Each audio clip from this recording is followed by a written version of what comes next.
Hola, teman-teman penikmat film. Gua mau mulai review ini dengan pengakuan dosa dulu. Seumur hidup, gue ini tipe manusia yang gampang ketawa, alias receh. Sama jokes bapak-bapak aja gue bisa ngakak brutal. Tapi entah kenapa, nonton komik 8 Revolution Santet Kabinet ini jadi pengalaman langka, di mana gue sama sekali nggak ketawa.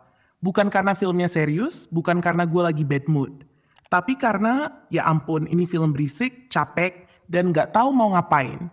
Dan kalau lo penasaran, sejelek apa sih sampai segitunya? Tenang, kita bahas pelan-pelan. Sebenarnya, premis film ini tuh nggak jelek-jelek amat. Kabinet negara kena santet. Presiden terancam. 8 agen rahasia direkrut, nyamar jadi asisten rumah tangga di rumah dukun. Kalau lo denger ini doang, harusnya kebayang dong potensinya.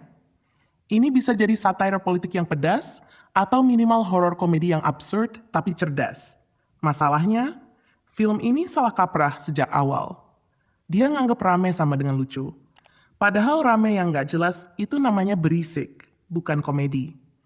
Comic 8 Revolution ini rasanya kayak sekumpulan ide absurd yang dilempar ke blender tanpa resep, tanpa arah, dan lupa dimatiin.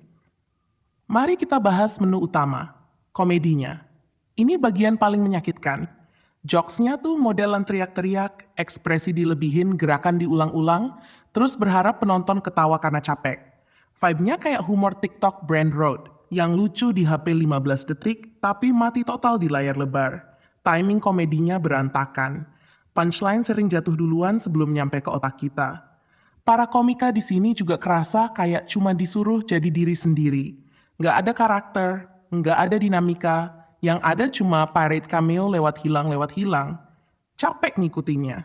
Gue jujur ya, komik 8 dulu juga nggak pernah masterpiece. Tapi di era Anggi Umbara, filmnya punya energi. Actionnya niat, ledakan, tembak-tembakan, silat, itu semua bikin kita rela maafin cerita yang ngaco. Nah, di Comic 8 Revolution, actionnya minim dan kasar. Horornya setengah hati, komedinya maksa. Jadi sekarang kita dapat apa? Cerita jelek, action gak ada, komedi gagal, horor, apalagi lengkap sudah penderitaan. Secara teknis, film ini doyan banget pamer gaya. Slow motion kebanyakan, efek visual warna-warni, musik bombastis, masalahnya semua itu nutupin kekosongan. Editingnya bikin film terasa kayak trailer panjang yang gak kelar-kelar. Efek apinya, mau itu practical atau CGI, jujur aja murahan. Poster rame kayak pasar malam isinya kosong. Castnya rame banget. Ada Indro Warkop, Andre Taulani, Hesti Purwadinata, komika senior junior, cameo bejibun. Apa karena judulnya kabinet, jadi gemuk kayak pemerintahan kita. Ampiun dah. Tapi justru karena kebanyakan, nggak ada yang benar-benar berkembang. 8 agen barunya, hambar, kayak side character yang kebanyakan screen time. Yang agak ketolong cuma Andre and Hesti, chemistry mereka doang yang hidup. Sisanya ya Tuhan. Kesimpulannya gini, Comic 8 Revolution Santet Kabinet bukan film jelek karena berani aneh, tapi karena malas mikir. Film ini kehilangan identitasnya, kehilangan energi actionnya, kehilangan kecerdasan komedinya. Diganti humor sensitif, repetitif, dan kosong. Comic 8 dulu mungkin pas-pasan, tapi film ini membuktikan kalau pas-pasan itu masih ada level di bawahnya. Kalau lo tipe penonton yang ketawa sama humor teriak-teriak ala sitcom, mungkin masih bisa nikmatin. Tapi kalau lo datang dengan harapan dapet Comic 8 yang dulu, yang anarkis, kaos tapi niat, siap-siap kecewa.